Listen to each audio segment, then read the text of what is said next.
My name is Sam Demas, and I'm here with a team from OPN Architects. And as you know, the architectural firm is working on a feasibility study for the Rod Library. That's better? Good. And I'm the librarian who is attached to the team to provide the perspective of a working librarian. I've been a librarian for, oh goodness, 40 years. And I retired from my position as director of the Carleton College Library 2 years ago. And I've been consulting ever since. I'm a freelance librarian at this stage of my life, which is really a lot of fun. I get to travel around to colleges and universities all over the country, meeting people who are all sort of wrestling with what the future of the library is and how best to address it. And the issues are very much the same all over the United States and all over the world, but each culture is very different. Each community is very different. And I'd like to begin by saying that to me it seems the most important thing in planning for a library renovation or a new library building, as some very fortunate schools are still able to do, is to reflect what your community values are in that building. It is, you know, in a very classic sense, the heart of the university. And so if a community is very thoughtful about what its values are, its academic values, its community values, its educational, pedagogical values and aims, and it manages to fashion a set of principles and criteria out of those values that it can use to test the ideas. And there are many, many ideas out there, and I'm going to present, you know, hundreds here today. Then you will choose a set of values that will truly resonate with and represent your community. That's the essential challenge. And it's really an interesting arena to be working in because none of us knows exactly what the future of the library will be. We know where libraries came from, and we know that the core mission of the library is actually not changing dramatically, but the methods and the modalities that we use in fulfilling that mission and the emphases among the various parts of the mission are changing dramatically. So I'm here today to present an overview of what's going on in the world of library design. And I want to be clear that I'm doing that not from the perspective of an architect, but of a librarian. And not a librarian who has a huge amount of experience in library design, but a fair bit. And what you're going to see today, many of the slides, there's some 250 slides. The majority of them are photographs that I took myself. The photography is not great, and not even all of the shots are of furniture or design that is even necessarily good, much less great. But it is a representation of what's going on out there.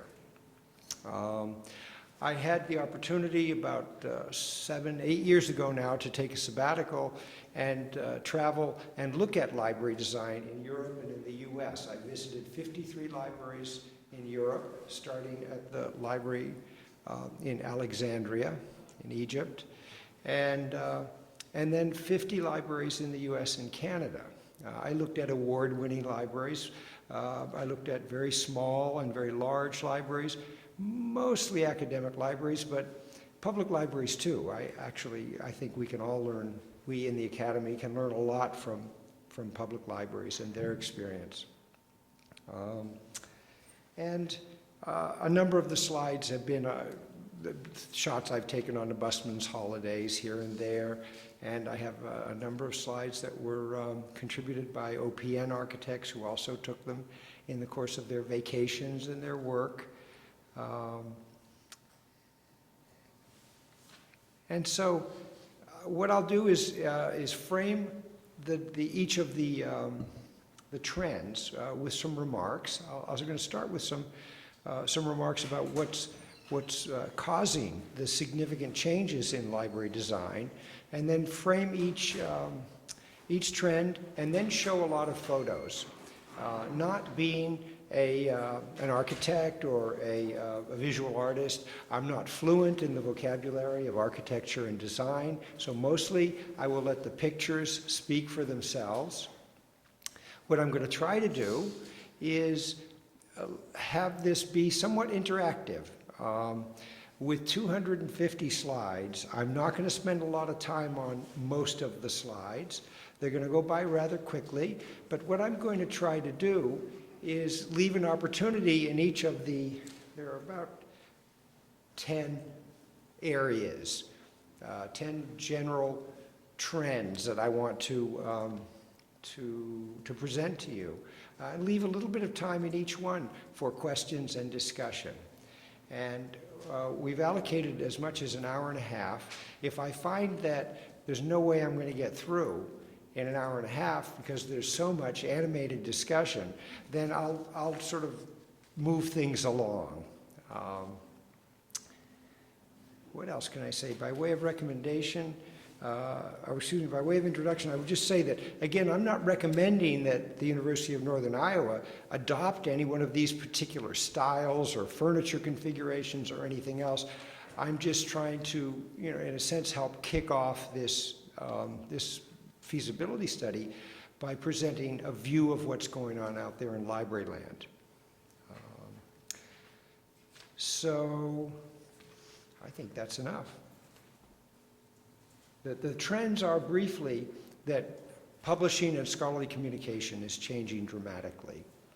And that's changing the use of space, the need for space, and it's changing the way that scholars do and scientists do their work, and that the ways they do their teaching and the ways that students study. We have a whole generation of millennials who have a different relationship to pedagogy, to pedagogical materials, to learning, and to teaching.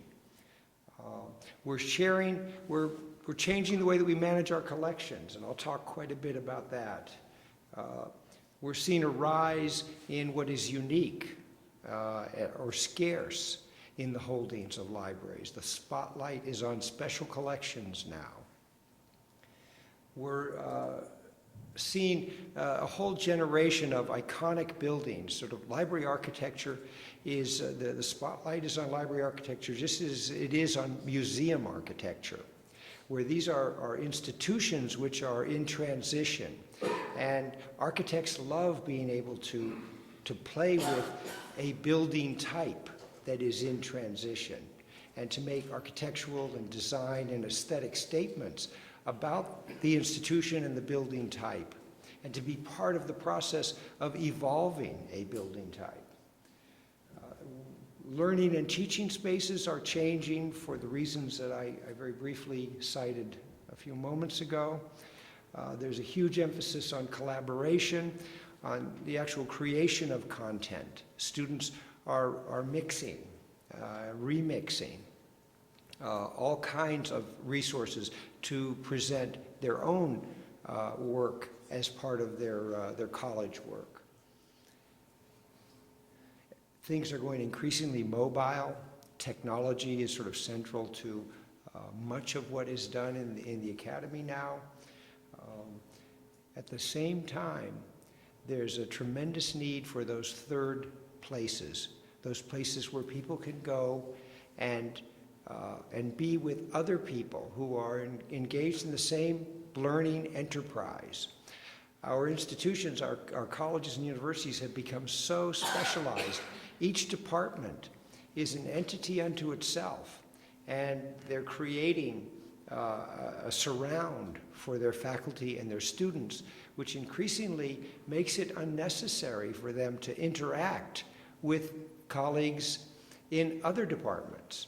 And the library is one of the few places on any college campus which is a place apart. It's an ecumenical space. It isn't claimed by any one department. It its function, in fact, is partly to bring people together across the departments. So we're seeing an unprecedented level of focus on developing library as a community space. That, of course, has its own issues because what we're seeing is multiple uses of libraries, some of which are conflicting uses and need to be mediated through good design. And then we're seeing a range of emphases in current design, light and the use of artwork, which is something that has long been going on here at UNI, and exhibits and cultural events, and we're also trying to make our buildings sustainable. So these are the trends I'm going to discuss briefly. And your library staff are well aware of these trends. And as those of you who are in the room who probably use the library know, they're already doing a lot of these things, and they aspire to do even more. So the publishing trends is clearly the nucleus of it, the focus of it is that we're moving from print to electronic, print to digital. In the journal arena, it's largely happened already. It actually happened more quickly than most of us expected,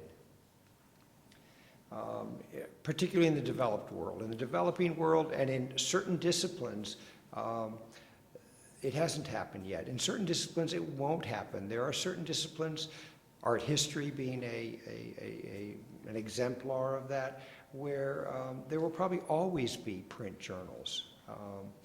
And one of the things I think I want to emphasize is that in publishing and in research, in teaching, in managing library collections, you have to pay attention to the nuances of the discipline and what the needs in each discipline are.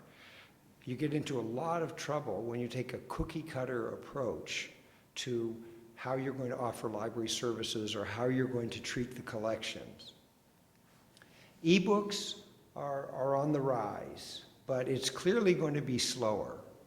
At this point, it's estimated that about 40 to 60% of the books that a large university library purchases are available in both print and electronic form. Some people believe, a lot of publishers and book distributors believe that that number will go up to 70 to 80% within about 5 to 7 years. Others feel that that's an overly aggressive estimate. I'm talking about the US and the UK now. In Europe in general, outside of the UK, they tend to be lagging 3 to 5 years, in some countries more so. In the developing world, there's a significant lag. There's still a tremendous need for high-quality publications in print form in many parts of the world where they don't have ubiquitous internet access.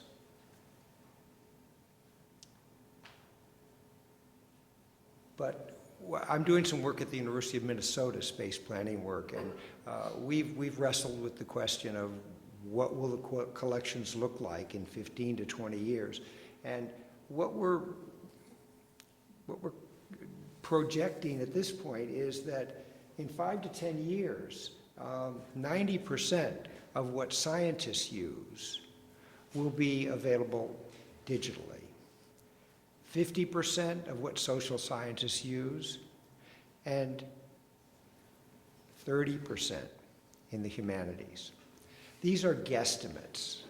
Nobody really knows, but based on where we are now and what we see, what seems to be happening, these are the some projections that at least one university library is making. What are they now? Well, now you've got that 40 to 60%. I mean, now I would say in journals, it's anywhere from 90, 95% in the science area, except for the developing world publications. In the humanities, I don't really know, but I'm guessing that it certainly doesn't probably exceed 50% of the journals in humanities that are available digitally. I could be wrong. With books, the numbers are much lower. I don't really know. There actually isn't good data on a lot of this. There are a lot of new genres that are becoming very important to libraries. Data of all kinds, including spatially referenced data, are really important. And the tools that we have available to do data analysis are now really very accessible to undergraduate students. And so they're actually able to do social and economic and meteorological data analyses using GIS, and with some considerable success. It has a lot of support and collection implications for the library. And of course, sound, visual, and multimedia are becoming increasingly important, which also has a lot of implications for equipment and space and services in a library. But one thing that librarians have observed is that as an increasing portion of the scholarly record becomes available digitally, and libraries buy it in digital form, the differences among library collections are diminishing. There's a certain common core of 5,000 to 10,000 journals that all the universities have. The elite universities have a much bigger set. The very impoverished universities have a smaller set. But that 5,000 to 10,000 is more than most universities had 10 years ago. So there's been a fairly dramatic expansion of the scope of literature available. But there's been a homogenization of the collections as well. And these vanilla collections have, in part, precipitated an interest in special collections and archives. And so the emphasis is on what is unique and rare, what is special. What is the University of Northern Iowa, for example, contributing to the national collection that isn't available elsewhere, or that is only scarcely available elsewhere? And of course, one of the big reasons that there's more of an emphasis on this is that undergraduates are increasingly interested in and capable of doing research with primary research materials. And one of the things that all university libraries are bracing themselves for is the retirement of a whole generation of faculty whose papers, whose records, whose documentation of their careers exists primarily in paper form. Not to mention institutions that have, whether it's arts or cultural scholarly societies that have been around for decades are beginning to shed these vast quantities of paper records that they have. And scholars and diplomats and architects and engineers as well. So there's going to be a huge infusion of manuscript materials into our university libraries. That's where the need for space is, as much as, and really more than, for printed books and journals. Oop. So any questions or comments so far on that? I mean, that's sort of an obvious trend, but one that I think is so fundamental, it deserved a little bit of explication. So what's happening? On our campuses, the trustees are increasingly reluctant to build, actually to invest in bricks and mortar for libraries. And one thing I've observed is that the less an individual uses a library, the more opinionated they are about what the future of libraries will be. It's really quite phenomenal. But there's a lot of pressure on librarians, on administrators, to convert this valuable central campus space to user services. What can we do with that space in the library? Everything's online. Maybe we could move this in. Maybe we could move that in. And what's happening in libraries on a fairly broad scale is that there's a consolidation of branch libraries in universities. The branch libraries are closing. Their collections are being sent to off-site storage. They're being weeded because there's been significant duplication across libraries on one university campus.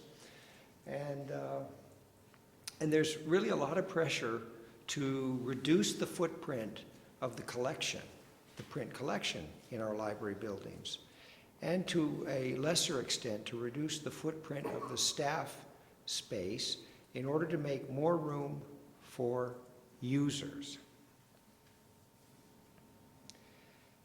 And so our libraries are basically out of space. Up until about the late 1990s, there was still a fair bit of library building going on. And into the early 2000s, there was quite a bit, and there was a flowering of activity around inventing the new building type. But that's really tailed off. What we're seeing now is more and more renovations. And a lot of very creative work is done in renovations as opposed to building projects. We're out of space, and what we find is that the print collections, the use is declining pretty significantly. The rule of thumb for many years was that 20% of the collection accounted for 80% of the use. A recent study out of Ohio showed that 6% of the collection accounts for 80% of the use. At the same time, people are taking a hard look at what it costs to store a book. And Paul Courant, an economist and former provost at the University of Michigan, who is now the university librarian there, has turned his research attention to the question of the economics of the storage of information. And his data presented here, slightly askew, forgive me, show that it's really quite striking how relatively inexpensive it is to store things digitally as opposed to in open browsable book stacks compared with high density storage. And then hybrid is where they spend book spends its first 20 years in browsable collections, but then is shipped to storage. So these are some comparative costs. And it's this phenomenon of the differential in cost of storage that is in part driving the change in the configuration of space in our libraries. So one of the things that people like me who consult with libraries are frequently asked to do is to help figure out what are we going to need for space in the future. And it's a really vexing and perplexing kind of question because there are many different factors that we don't actually know have hard data on. But one is obviously projecting the extent of the migration from print to electronic across many different genres of publishing in many different disciplines. And then, a lot of it has to do with local preferences and what scope of the literature you need to have on campus and mostly can afford to have on campus to support learning and teaching. And what you think your budget will be and how much weeding you'll be doing in the future, and the extent to which you will store materials on-site versus off-site. And then finally, the effect of shared print. And I want to talk briefly about shared print. How many of you have heard of this phenomenon of shared print collections or shared print archives? A few. Okay, it's something that's grown up rapidly over the last 6 to 8 years. And it's a national collaborative strategy to deal with these trends that I've been talking about. And basically, what librarians are beginning to realize is they can no longer afford the sort of massive level of duplication of little used materials that characterizes the research library holdings. And the hypothesis, the premise is that our research collections will deliver maximum value, that is, they'll be most cost effective, when they're managed as a collective resource. So you're looking not just at, this is you and I's collection, this is Grinnell's collection, this is the University of Iowa's collection, this is Cornell College's collection. Instead, you could say, wait a minute, these are Iowa's collection. And these schools, in their mutual self-interest, will agree to share the collections. This is happening on a sort of kind of macro scale. We're still in the early days, but this is what it's beginning to look like, is that we have these large regional consortia which are banding together to share their print collections. And there are smaller regional consortia that are forming. There's one in New England called NERD, the Northeast Regional Depository. There's one in New York called Connect New York, which is a collection of 18 private colleges in New York State. I heard recently about one in Iowa called CC, and I can't remember what CC stands for, but I know that Grinnell is a member of CC. I think there are 4 Iowa institutions which are just beginning to talk to each other about doing a shared print archive. And this doesn't seem to be loading. Aha. So what they're doing is they're looking at their local print collections and their local digital collections, and the overlap is growing tremendously, particularly in the journal arena. And they're comparing that with what has been committed to for retention in a shared print archive program. So with shared print archives, a group of schools agree to share their collections, and school A says, I will keep these 500 journals for the next 20 years. I'll sign a memorandum of understanding. And I will share the print, I will keep the print copy, I will share the print with anyone else in my consortium who wants it. And institution B says, I'll keep these 300, and C says, I'll keep these 1,000, and so on. And so you get regional and national, hopefully overlapping coverage, so that there's a safety net to ensure that there are print copies remaining of these journals which are available digitally. And then you compare that with the overlap in various kinds of digital archives, such as the HathiTrust and the Internet Archives and Portico and so on. And you can begin to shape a collection management plan for your local collection, which positions it in a national framework. And I'm a big advocate of each library developing its own collection management plan, whereby they basically articulate what their values are, what their commitments are to their communities and in a consortial context, and what their collection strengths are that they will uphold, and what goals they have for managing the collection over time. What happens all too often is that librarians are constantly managing their collection, but they don't articulate a broad strategy. They don't articulate a set of principles that they'll use in managing that collection, and they don't often share with the faculty what it is they're doing in managing the collection. And for me, as a library consultant, that's a full employment act, because they get into big trouble when the faculty find out that they've been weeding. It turns out for very good reason, journal runs, but they didn't tell anybody that they were doing it and what criteria they were using and why this was a good idea and why it would actually be beneficial to the institution in the long run. So part of my consulting practice is going around and working with institutions to coach them in writing up a plan and then following that plan as they do what every library of necessity must do. Almost every library, not all of them though. And that is to basically manage their collections in ways that they haven't had to before and haven't done before, which can be, it can be painful.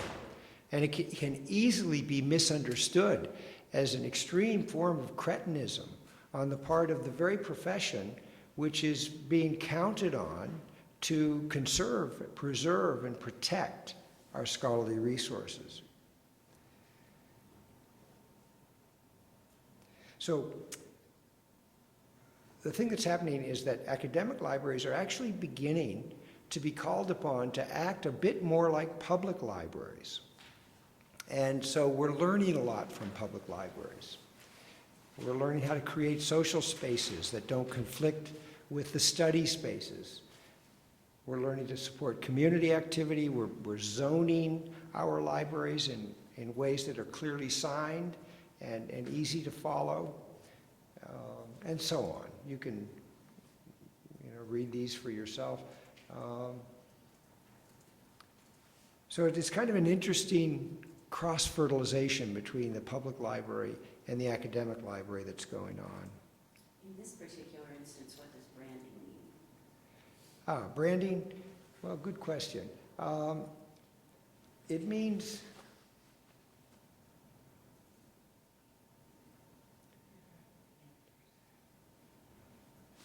basically articulating what it is that the library is doing versus what it is that is free on the internet. See, the library is spending most of its book budget now on digital resources. And students and faculty have the misimpression that those are freely available to anybody. They're actually library resources. They're being paid for by the library. They're being selected by the library in concert with the faculty, and they miss the opportunity to brand it as library. Public libraries are very careful about that because they're spending tax dollars. Of course, so is a state institution, but they feel that they really have to be clear. So what we're seeing is that the library is taking on more of a role in providing teaching and learning spaces and social spaces. And so I'm going to now show you some pictures of iconic buildings. So we have this phenomenon of a changing building type, and architects are having a ball with librarians in figuring out how to change what they're doing to reflect more of a sense of inspiration about inquiry and about the production of knowledge, to support the production of knowledge as well as just the passive absorption of knowledge. They're inviting community and fun, and they're juxtaposing that very carefully and thoughtfully with serious study and intellectual ferment. There's an element of playfulness in much of the design. There's a lot of sort of high design and more and more joint use facilities as libraries play different roles in their communities. So I think at this point, yeah, we're going to pictures. The library at Alexandria has been rebuilt. That's where I started my 5-month journey. It was the first library I visited, and it has been recreated in the mold of the original Museon in Alexandria, the Temple of the Muses, the place where all of the arts and sciences interacted in a kind of a multiversity. In the popular imagination, what remains from the Museon is the idea of the Library of Alexandria, the universal library that contained all written knowledge. That was merely the core, the heart of it. But the whole thing was the museum, the sciences, the arts, All of what is contained now in a big university, but now all of those parts are separate from each other. Museum curators and librarians hardly talk to each other at most institutions. So this is a manifestation of the resurgence of this idea. And this is what I'm talking about by high design and iconic spaces. You might want to lower the lights a little. It's a little bit washed out for the pictures. Some big outlandish statements in art. And then there's the Cerritos Library. Cerritos, California is a LA suburb that was making a statement.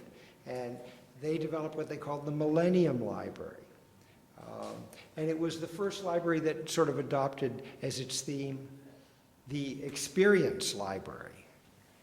And it kind of focuses on a bunch of themed spaces, and it provides the user with an opportunity to move through a series of experiences and then settle on the one that she or he wants to for that particular hour or that particular visit. There's a focus on high-quality artwork in this building and technology. There's the library concierge. When you come in, you're greeted. That person can direct you to the many different locations and services in the building. Sorry for the fuzzy picture. This is the Great Room, which is themed on green and green, the famous Southern California architects. And then you can go into a more high-tech kind of cafe-like setting where the teenagers like to hang out and study. And every part of the library is a lot different. This is just outside, there's an enormous aquarium outside the children's room. And the children's room is pretty dramatic. And then another example of an iconic library. This was earlier, it predates Cerritos. And the Library at Alexandria is the Pompidou Center, designed by Renzo Piano and Richard Rogers, and another Italian architect. I've written it down because I always forget his name.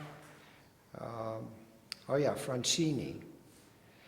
So this idea actually came from André Malraux, the French scholar, who was the Minister of Culture in France for some time. And he came up with an idea of a center for the arts that would bring together in one place for France all of the modes of expression.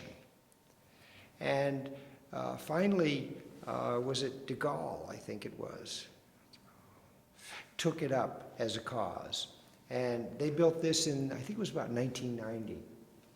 And it's just a remarkable cultural center. It has museums, it has the busiest library I have ever been in, just phenomenally busy.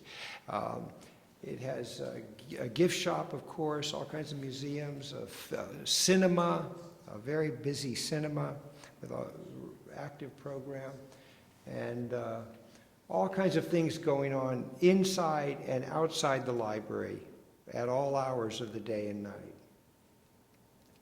The Rotterdam Public Library is another amazing one. Right out in front of this building is the site of the great market at Rotterdam, which has been one of the great retail and wholesale exchanges of the world in this port city for centuries.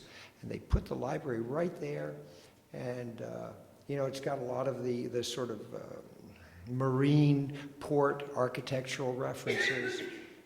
All kinds of amazing art installations that rotate through the lobby, and lots of different activities going on in the lobby. Vancouver built what they called the Library Square. It's the biggest capital project ever undertaken by the city of Vancouver. They hired Moshe Safdie, the Israeli architect, and he based his design in part on the Roman Colosseum. And it's got it's an interesting one because financially they had to make it work. It was a very expensive enterprise. So they put a 21-story office complex in as a part of this. That's on the left there. And they also have a retail space. This is the building from the outside. This is the retail space. It's kind of like a mall. Very busy, lots of cafes. People from the surrounding businesses and office buildings come in to have lunch and coffee there. And then the library is on your left, the entryway. And it's got some very dramatic architectural gestures. The public library at Cedar Rapids is an iconic public library for Iowa and designed by OPN.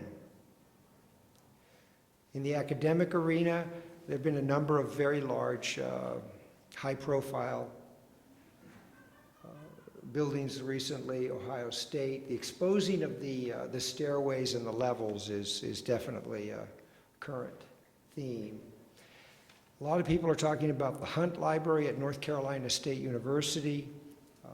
Really very high-tech, very interesting features.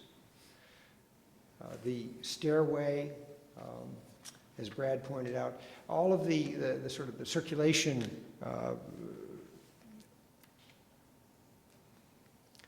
features are themed in yellow.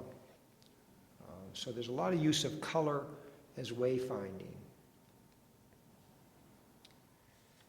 The Woodruff Library in Atlanta, that was a renovation and an addition, I believe. Had some great features. The Rhode Island School of Design, you would imagine, would have a beautifully designed library. There's the exterior of the North Carolina State. That was done by Snøhetta, which is the same firm that did the library at Alexandria. This was their first American commission. We almost hired them at Carleton to do the museum, but the project was scrapped, so we didn't get that far. Now, this is an interesting, iconic building, the Mansueto Library at the University of Chicago. University of Chicago is bucking the trend to share collections and reduce the footprint of the, to reduce the access to the print collection. They have, however, reduced the footprint. And they had a very difficult site to work with. On the, behind the dome is the Regenstein Library, kind of a brutalist design, and then they put this dome beside it. And the dome fits into, this is not a good sequence of slides. Anyway, it fits into this just fits into the site that they had. And it's got the grand reading room, the circulation, and the preservation department, all sitting on top of the underground book storage. And so they have an automated storage and retrieval system that holds, I think it's 3.5 million books in a relatively small space. Oh yeah, there's the site. And so they have a Henry Moore sculpture there, which they couldn't mess with. And so they had that corner, and they had an international competition, and this was the design that they liked because it made a huge statement. It allowed them to retain the books. They're not browsable. It's only about 15 or 20% of their total collection that's in storage. The rest of it's still browsable. But the delivery time from these trays is about, on a slow day, where there's not much action in the library, it's about 3 to 5 minutes. And on a busy day, it's 12 minutes. But you have to know what you want. You have to request a specific item. And it has a lot of archival material as well. As I said, there's a lot of high design. It's a fun time to be working in libraries and library design because architects are paying a lot of attention to using visual ideas to drive the design of the project. Sometimes librarians complain they go too far. in that regard. Oftentimes we're getting very modernist, very streamlined kinds of effects, and the architects and the librarians are participating in this ongoing conversation about the building type, about the architecture, where libraries are going, where learning is going. And these are just some examples of the kind of elements, high design elements that you see. The booth, you've got a lot of these cafe booths in the Rod Library.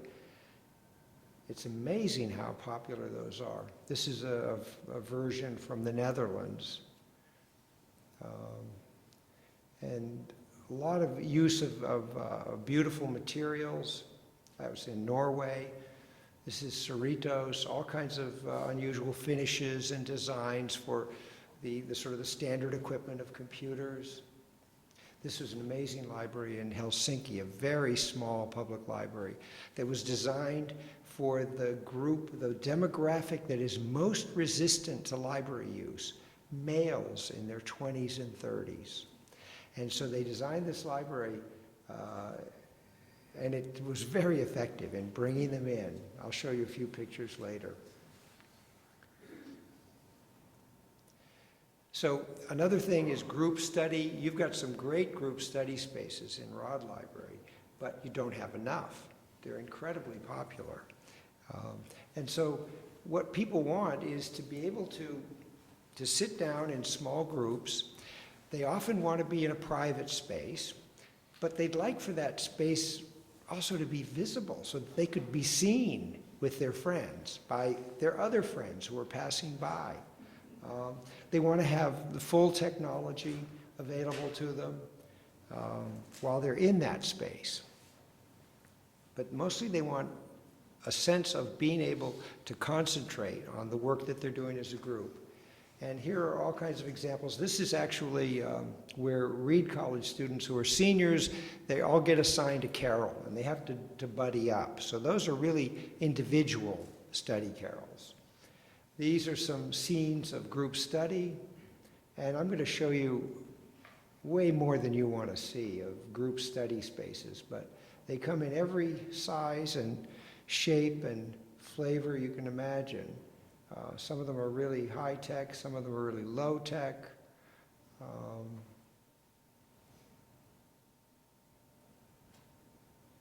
This is kind of cool because it's a seminar room, but when there's not a seminar going on, it's an open study room. And that kind of multi-use is a huge trend. We can't afford anymore, in most libraries, to have rooms locked when they're not being used for whatever single purpose they were designed for.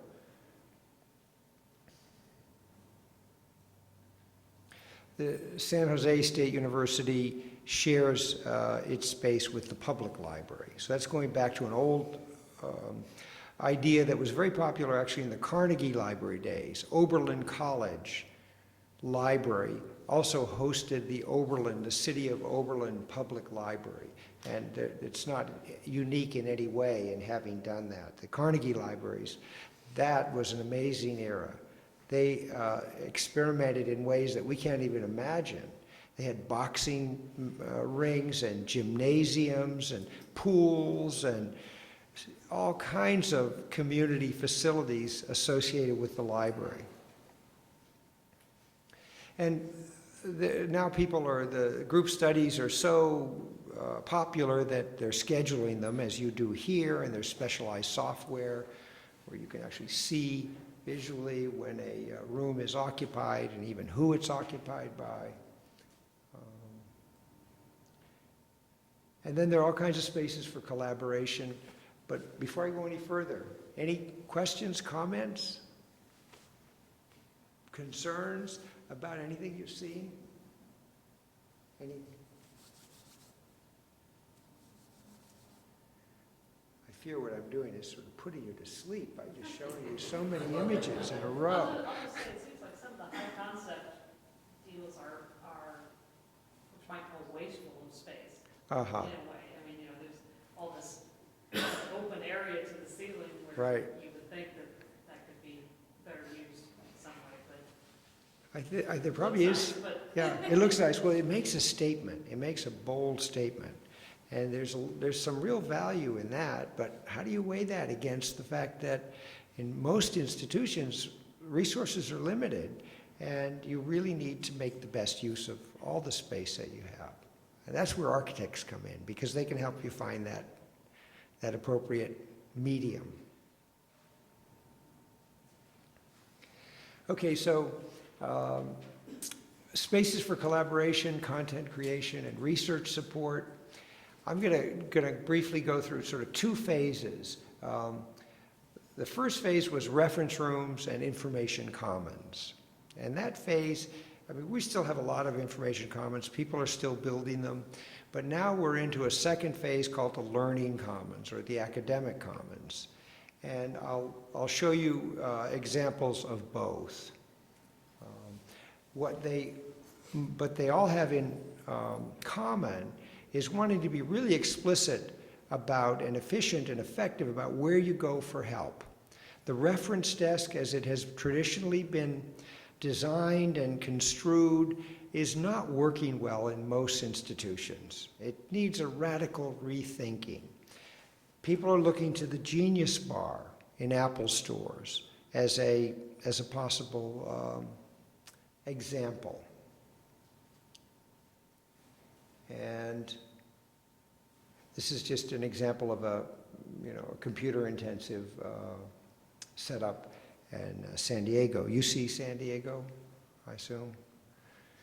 And Princeton has developed some new libraries in the last few years. And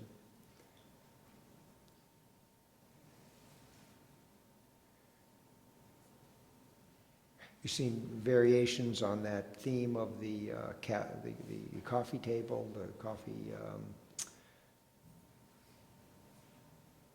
Do you have examples of what libraries are doing with the reference desk? There'll be a few here. Yep. They're basically bringing together IT and library help in one place is the most common example. Besides providing the usual research support that they've always done. But you'll see some interesting examples here. This is at Carleton College, and we took the Genius idea, the Genius Bar idea, and basically made a Genius Bar which anybody could use. So the professor could say, you can meet your TA at the Genius Bar. Or a club could say, this really hot game designer is going to be at the Genius Bar. So it becomes a reference desk for anybody who has expertise that they wish to share with anybody in the community who would like to avail themselves of that expertise. I haven't been around for 2 years, so it got a fair bit of use in the beginning. I understand it's getting a bit more, particularly from faculty members who send their TAs there. For, in effect, office hours. Oop. Here's another way of making the reference desk very sort of explicit as to what it's intended to do. This is in the Netherlands. I think this is in the Rotterdam library. That's the reference desk. It's a kiosk. And there's the reference librarian, and her desk is actually on wheels. And her seat, which is a saddle, is on wheels. And the reference collection accompanies her wherever she goes in the room. Very minimalist, very mobile, very responsive to the people who are in the room at the given time who need a given kind of help.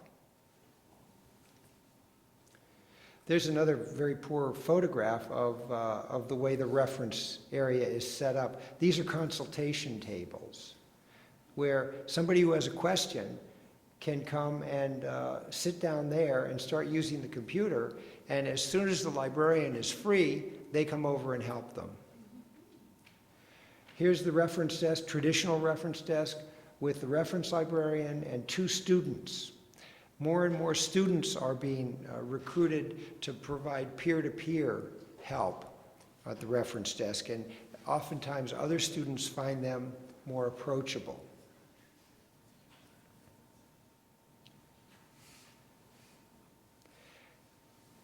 And here's, Wellesley had an early information commons where they provide all kinds of technology support. Bucknell had an information commons, and the interesting thing here was that they had this idea of bringing all the support services together. This is the reference and information desk, but it's a separate desk from the technology support, separate from library materials, and also their cafe. But these are all, if you can imagine, surrounding a great big room. So it's like you go to a different desk for each activity. It was an interesting idea, but I think they actually got it wrong. I think what they should have, and I'm trying to find a library that will do this someday, is one service point for all of the services available in the library, which would, I think, make a lot of sense to the people who use the library, and it would bring the staff from these various silos that they work in together, to work together every day, and not just see each other at break time, and not just work with the other people in their department.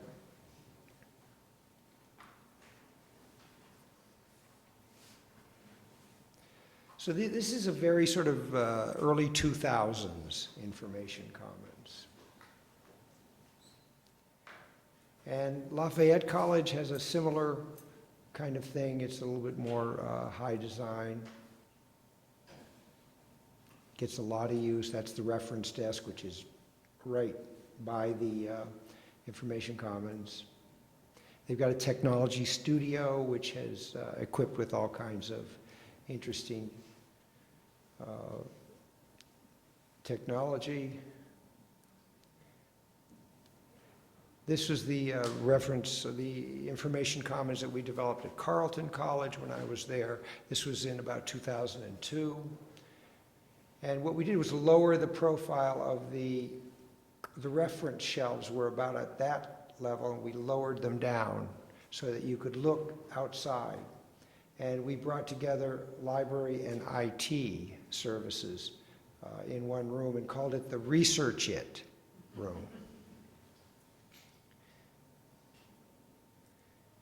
And there's a zone for consulting with the librarians. There's a zone for just using the computers. There's a zone for sleeping and reading. Zone for more group study. This is a version of that coffee booth kind of thing, but in this case it's got a board associated with it where several people can manipulate the computer for group projects. We took a room that was a study room that was very long and narrow and underutilized and turned it into a place for students to practice public speaking, either by themselves or with a friend or two. There's a tremendous need on our campuses now for people to learn to do public speaking and for places for them to go where they can do so privately. And libraries are beginning to get into that business. The technology sandbox at North Carolina State University is just the latest, greatest iteration of the information commons, where they have all kinds of cool technology. This is some kind of a gaming board. It's a plasma screen, which you can manipulate with your fingers. They have all kinds of high-tech sort of data manipulation and gaming technology. I haven't been there. I don't know too much about the details.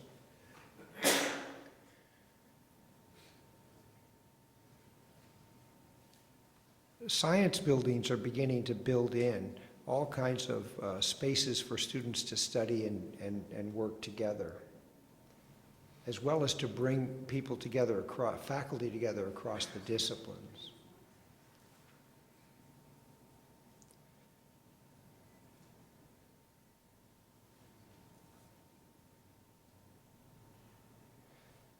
these are all examples of places where people are working and creating content and often working together, sometimes alone.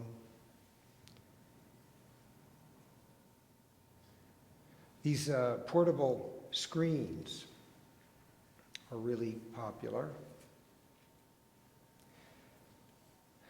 Many libraries are putting in auditoriums, small auditoriums. There seems to be a need in many campuses for auditoria of about 50 to 85 people. You know, most places have the really big ones. They have lots of small seminar spaces, but spaces for smaller cultural events, medium size.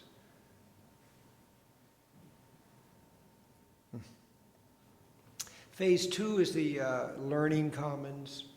And the elements are the same as for the reference and information commons.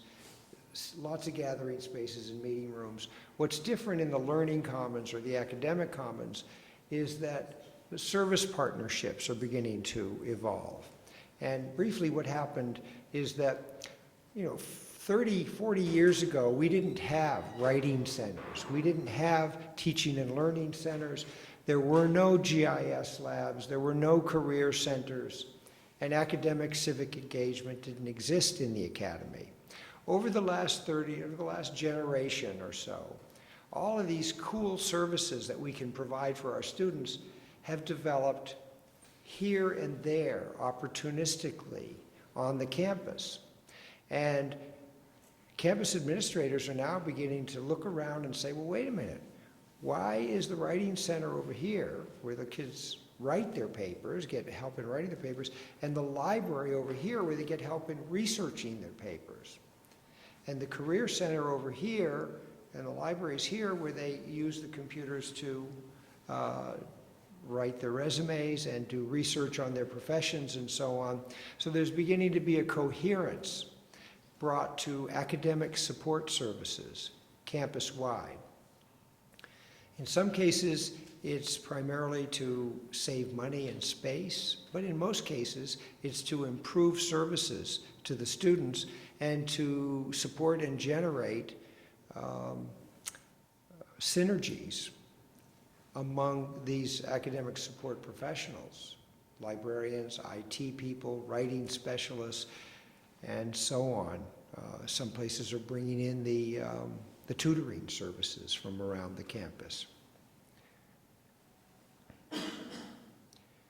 And an example of that, an early example of that, was at Dartmouth College, the Baker Library. And here's a list of the various campus entities that they brought together in an expansion and renovation of the main library. A lot of them are the basic library services, but there are others as well. And they've arrayed them along one hallway and signed them rather dramatically. And the students love it because it's one-stop shopping for all of the support that they need for academic success.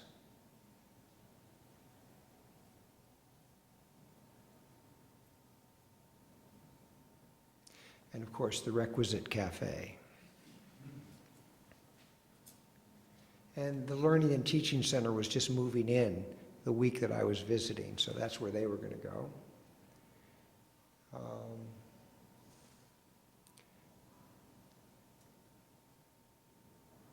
And that's all the rage now, to have a Learning and Teaching Center in the library. Many libraries have put together areas where you can get staplers and hole punches and tape and so on. In effect, making their own local Kinkos. But the only one I saw that had a real Kinko's in the building was at Trinity University in Texas, where they actually brought them in. Some libraries are the locus now of testing that's going on the campus.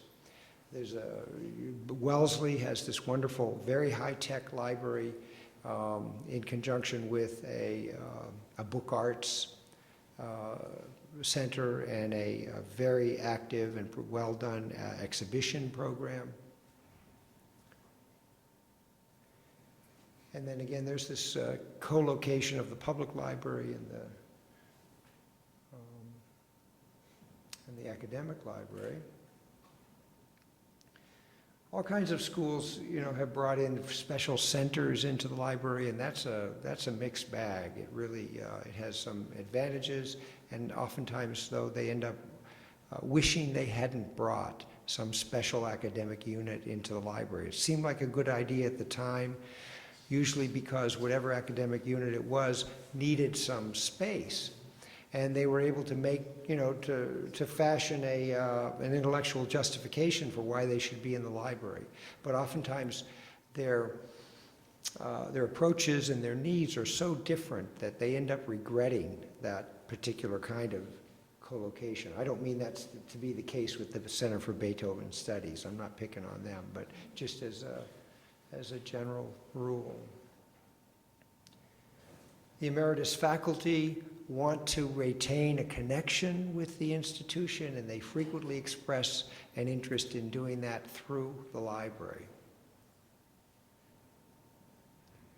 The PhD students want a special place where they can come together, usually by discipline. Adaptive technology is increasingly moving to libraries. This is sort of a campus concierge function that takes place in the library at San Jose State, along with the children's. You guys have an amazing children's storytelling room in the library. At Teachers College at Columbia, they have a whole publishing unit that puts out a variety of publications, regular publications, and then also one-offs, customized publications in support of the teaching that's going on within the college. And this is where this activity goes on, and it's part of the library.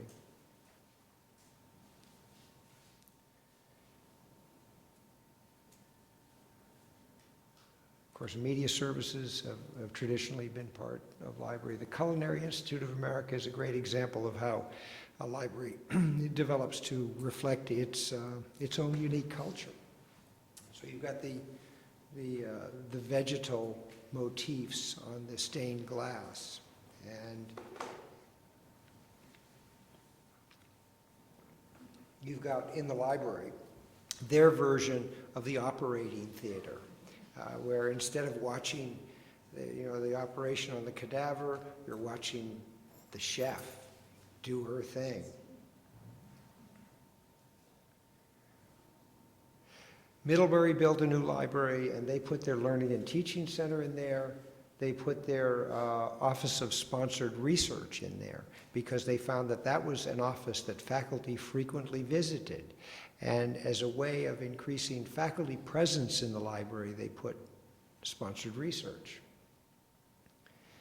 along with IT and the Media Development Lab.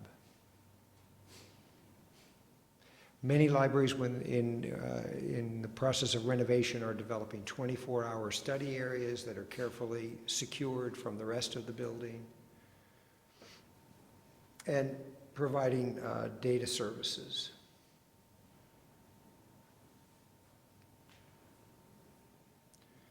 Vancouver had their writer, the city's writer in residence ensconced in the library. And then finally, community spaces and exhibits. I talked about the need for places where you can be alone in the presence of other people. There are almost no places in our society where you can sleep in public.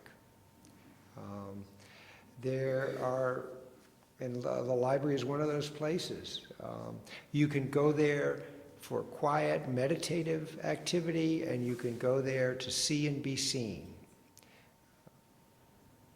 And people actually like having that range of possibilities open to them. And these are the sorts of things that you were seeing in library design: cafes and spaces for cultural events and gardens and art and exhibitions. And following are just some images. At Carleton, we developed a ludothèque because the students love to play games. And so here they can take a break. And one of the things is students spend a lot of time in the library. If it's a well-designed library, they may spend 3 to 5 hours a day in the library. Now, they can't study continuously. That's part of the rationale for having art in a library, is that you want to be able to get up and walk around and rest your eyes on something pleasing or provocative. It's part of the reason for having games in libraries, that you can get up and go and work on a puzzle for a half an hour. It actually has a wondrous cleansing effect on a mind that is clouded by study. Or you can play a game with a friend.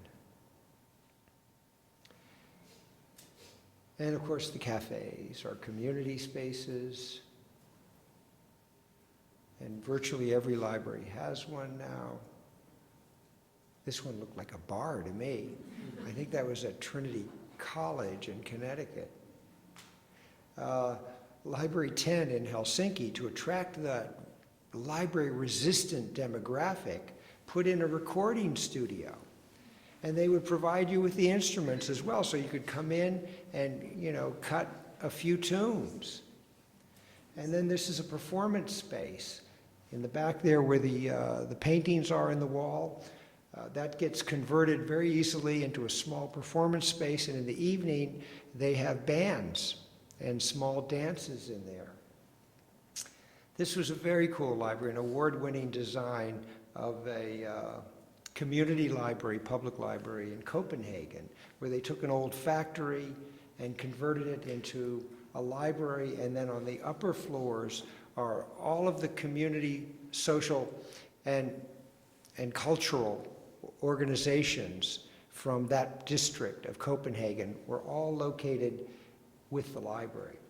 And so you can sort of, from the outside, you can see that it's a library and what's going on there. From the inside, you can see out.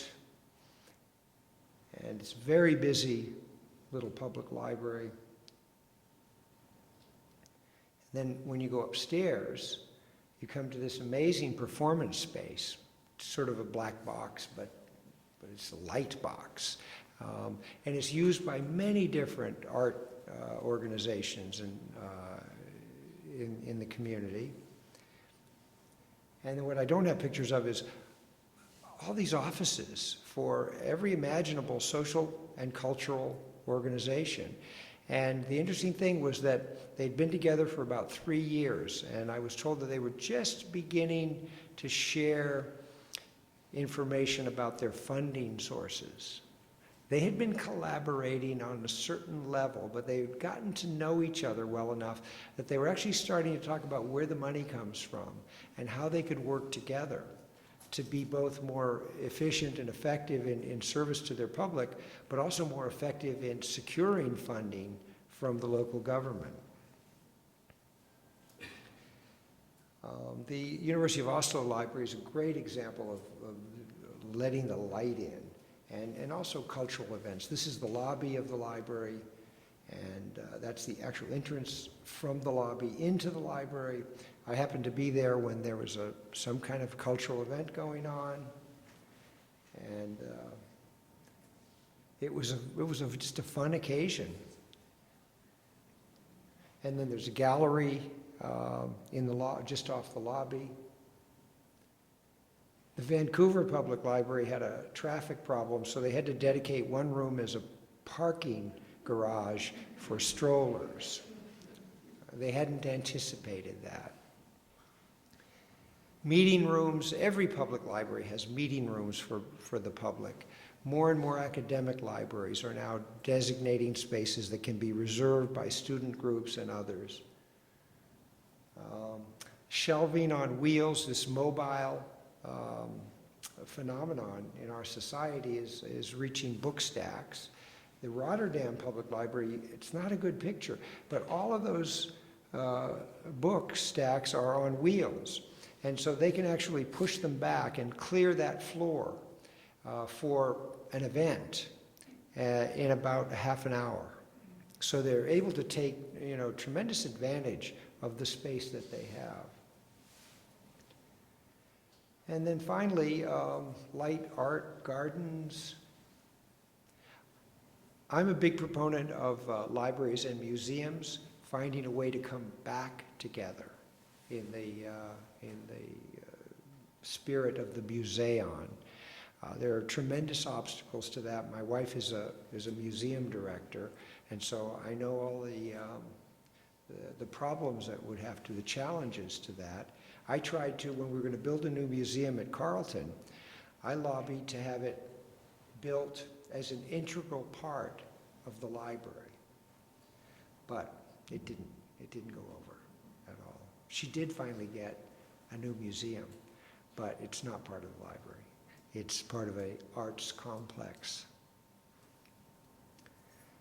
So I don't have very good pictures of gardens, but the use of the exterior space of a library. There's a long tradition of cloister gardens and meditation gardens and reading gardens, sculpture gardens associated with libraries. Letting the light in is huge in library design, and you have some wonderful light coming in to the Rod Library, and you have the potential for much more, for really opening that up.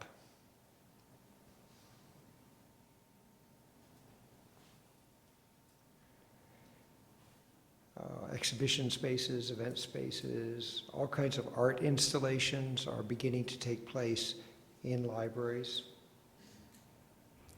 Many of them are themed around books and learning and the alphabet and human communication.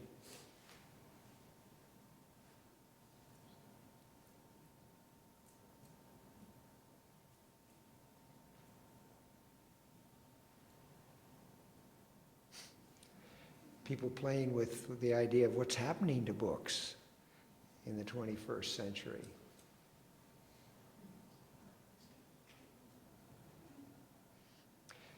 The students at Colorado College took these books out of the dumpster where they had been weeded, and they made this, what would you call that, tumulus or something out of it.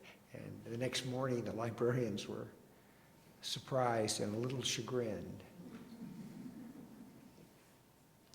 And a very interesting thing that's in the Netherlands, they've been big patrons of the arts, public art, and so they have art lending libraries in many of their libraries. And so you can come in and shop and select out artwork which you can charge out. And then if you grow to love that piece of art, you can pay for it over time. $5 a month, and after a while you own it. The same thing in Finland. You see a lot of these art lending libraries. And sustainability, finally. As people renovate and expand and build new libraries, they're looking for LEED certification, and these are some of the criteria. These are the criteria that they use. And green roofs are very popular, and Cedar Rapids has one. How many of you have been to the High Line in New York City? It's a great public space made on the old elevated rail tracks.